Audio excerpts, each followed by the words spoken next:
अपने भीतर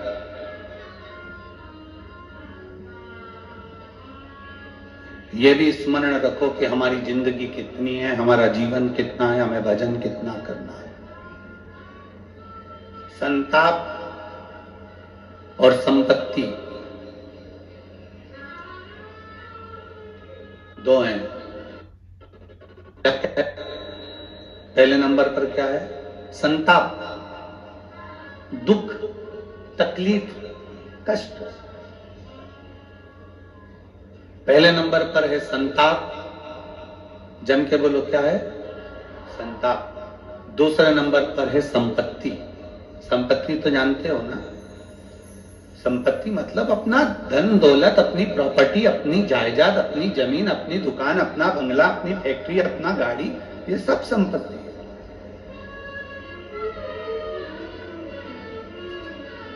दो चीजें हैं, एक है संताप, आपका दुख, तकलीफ, कष्ट। दूसरे नंबर पर है संपत्ति।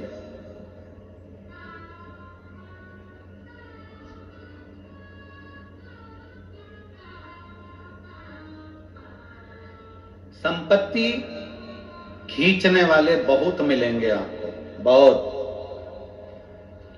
बेटा बेटी, नाती पंती, रिश्ते नाते, बहन भाई, कुटुंब,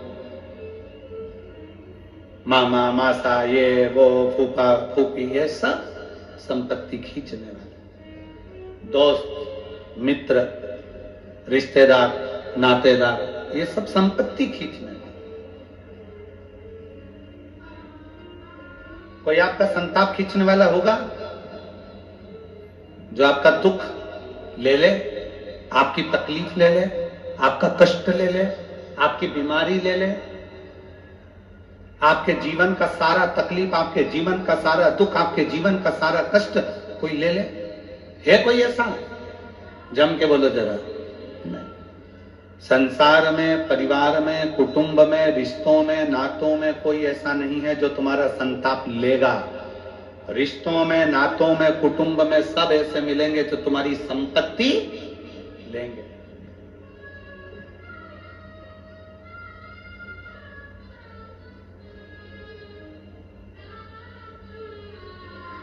कई लोग ऐसे भी आएंगे,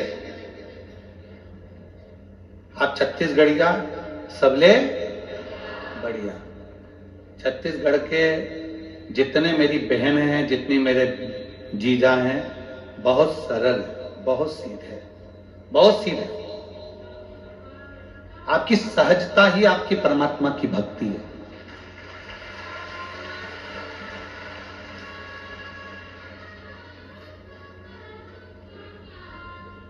कई लोग आएंगे, दूसरी जगह से आएंगे, आपके नगर में, आपके गांव में, आपके शहर में आकर रहेंगे। धीरे धीरे आपको कर्जा दे देकर, कर्जा दे देकर, कर्जा दे देकर आपकी जमीन को अपना बना लेंगे और एक दिन उसी जमीन पर तुम्हें गुलाम बनाकर काम कराएंगे। सावधान छत्तीसगढ़, सावधान मेरी जीजियों, सावधान मेरे जीजा।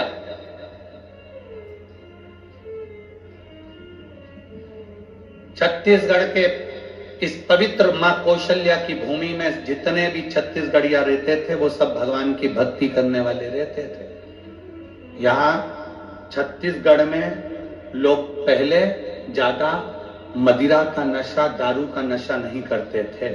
छत्तीसगढ़ के लोग कोई व्यसन में नहीं डूबे हुए थे।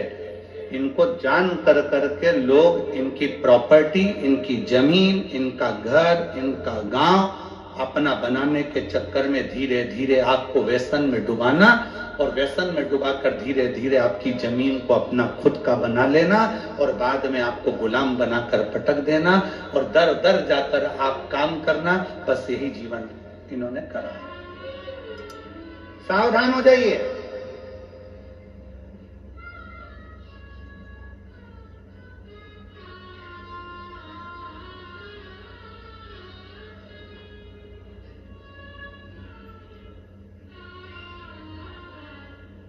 आप अपनी जमीन पर काम कर रहे हो ना, 2 बीघा है, 5 बीघा है, 4 बीघा है, 1 बीघा है, 2 एकड़ है, 5 एकड़ है, 10 एकड़ है, जितनी भी है ना, तुम मालिक हो, तुम सेठ हो, तुम किसी के हाथ के नीचे काम करने वाले नहीं हो।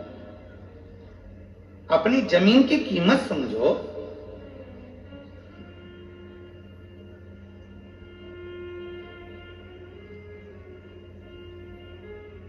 संताप को हरने वाला कोई नहीं होगा, संपत्ति को हरने वाले बहुत होंगे।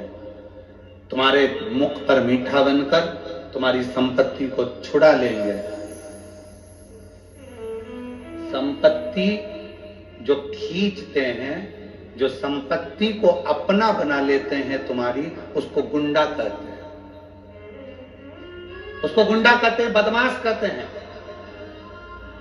और जो तुम्हारी संपत्ति को खींच रहा है वो भले गुंडा हो सकता है, बदमाश हो सकता है, पर जो तुम्हारी संताप को खींच रहा है, तुम्हारे दुख को खींच रहा है, तुम्हारी तकलीफ को खींच रहा है, वो गुंडा नहीं, वो गुरु ही हो सकता है, दूसरा कोई नहीं। गुरु संताप को खींचता है, दुख को खींचता है, तकलीफ को खींचता है, कष्ट को खींचता है।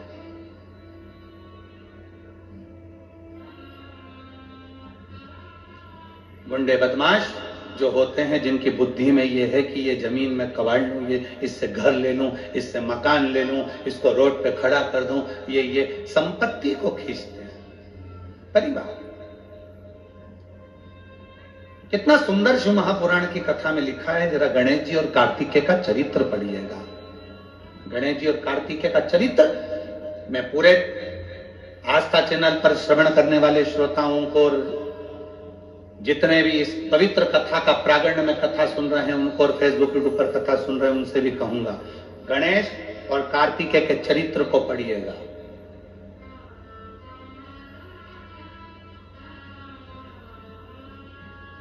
कि 2 जगह का धन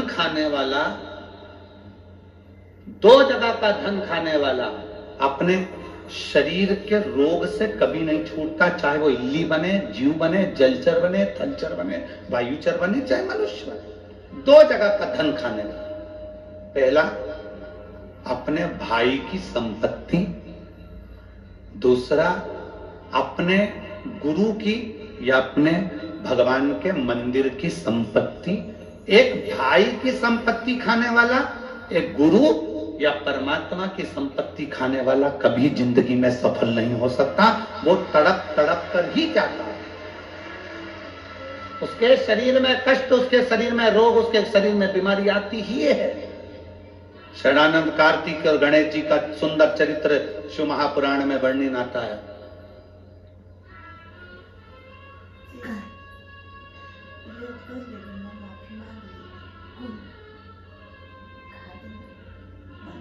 भाई की संपत्ति भी कभी मत सोचना कि मैं इसको अपना बना लूं, इसको धक्का देकर निकाल दूं, ना ना।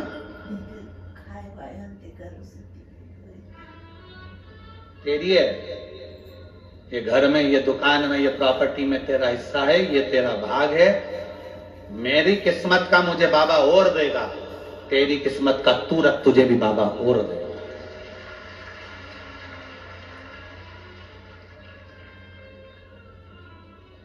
जब किसी भाई भाई को संपदा के लिए लड़ते देखते हैं, संपत्ति के लिए लड़ते देखते हैं, बड़ा दुख होता है सोचकर, बड़ा दुख।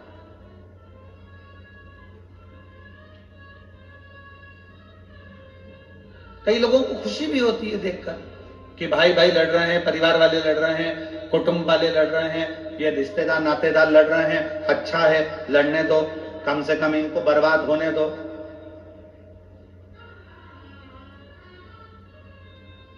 कई लोग हंसते हैं, कई लोग देखकर खुश होते हैं।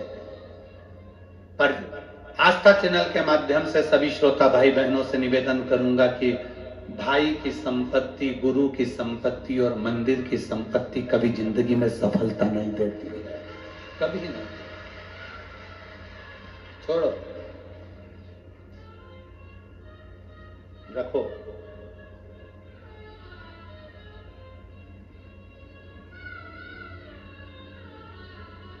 इस संपदा को अपने पास रखो।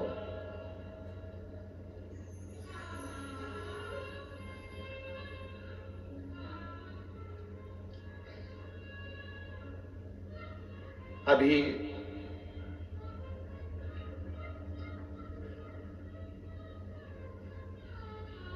एक हमारे सीहोर की घटना थी।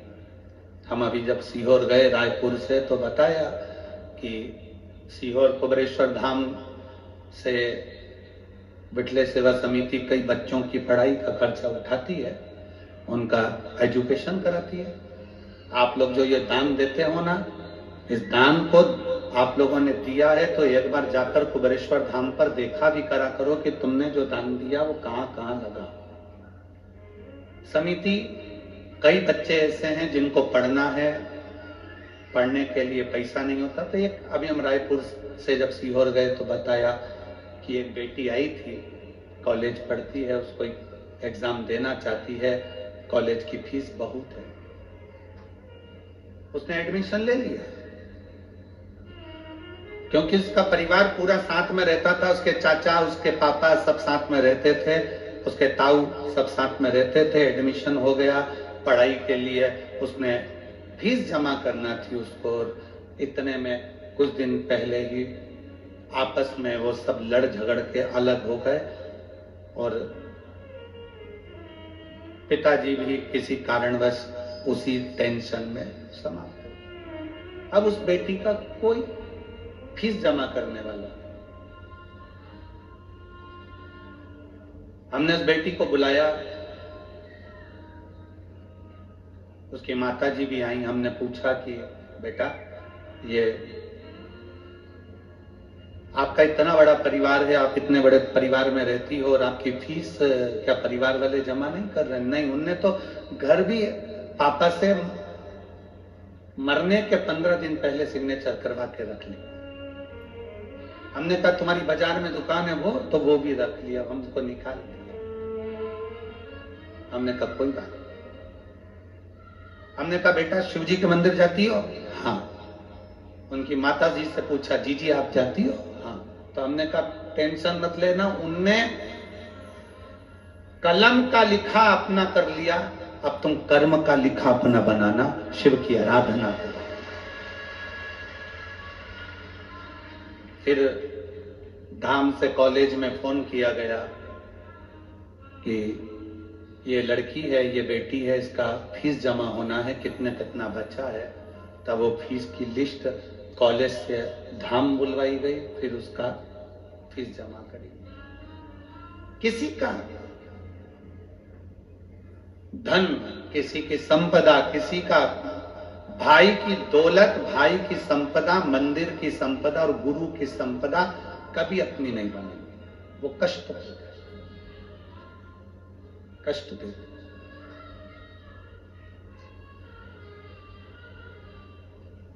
गुरु का एक काम है संताप को हरना, तुम्हारे कष्ट को हरना, तुम्हारी तकलीफ को हरना, तुम्हारे दुख को हरना, गुरु का।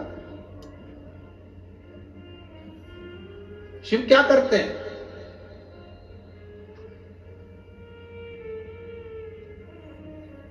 शंकर भगवान का काम क्या है? भगवान ब्रह्मा जी ब्रह्मलोक के देवता हैं, भगवान विष्णु वैकुंठ के देवता हैं। शंकर भगवान से पूछा गया कि तुम कहां के देव बनोगे? तो शंकर भगवान कहते हैं मुझे पृथ्वी दे दो। ब्रह्मा जी ने कहा आपको मालूम नहीं है, मृत्यु लोक दुख जंजाल है, पूरी पृथ्वी पर केवल तकलीफ ही तकलीफ, दुख ही दुख, कष्ट ही कष्ट है। आपको मालूम नहीं है? शंकर भगवान बोले होने दो, इतने सारे पृथ्वी पर रहने वाले इन दुखी लोगों का दुख कब तक मिटाओगे भोलेनाथ? ये संसार में रहने वाले मनुष्य का, जीव का दुख कब तक मिटाओगे? कभी चींटी को तकलीफ हो रही, कभी चींटे को तकलीफ हो रही, कभी पक्षी को तकलीफ हो रही, कभी पशु को तकलीफ हो रही, कभी पक्षी को, कितना तकलीफ होगा? तुम किस किस का दुख मिटाओगे? शंकर भगवान कहते हैं सुनो ब्रह्मदेव, भूल से भी अगर कोई मेरे शिवलिंग पर एक लोटा जल चढ़ा देगा, उस दिन से वो मेरा पुत्र कहलाएगा और उसका दुख मिटाना मेरा काम है। वो मेरी बेटी है, वो मेरा बेटा है। सुनो ब्रह्मदेव, कोई पक्षी मेरे मंदिर के ऊपर से, मेरे शिवलिंग के ऊपर से, मेरे शिवालय के ऊपर से उड़कर जाएगा, उस दिन से वो मेरी संतान कहलाएगा, उसका दुख मैं मिटा दूंगा। सुनो ब्रह्मदेव, कोई पत्ती फूल, कोई जीव भी अगर उसको झूठा कर देगा, वो भी अगर मुझे चढ़ गया, तो जिसका झूठा है उस जीव को भी मैं कल्याण कर दूंगा। सुनो ब्रह्मदेव, पानी में रहने वाली मछली, मगर, सर्प, जलचर, थलचर जो भी होंगे वो पानी में रह रहे होंगे, वो पानी भी अगर मुझ पर चढ़ गया तो उन जीवों का भी मैं कल्याण कर दूंगा जो पानी के अंदर निवास करते हैं, उनका कल्याण।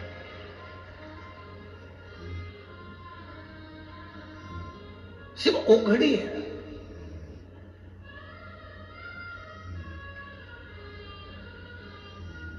एक कॉपी को भरने में अपना पूरा पेन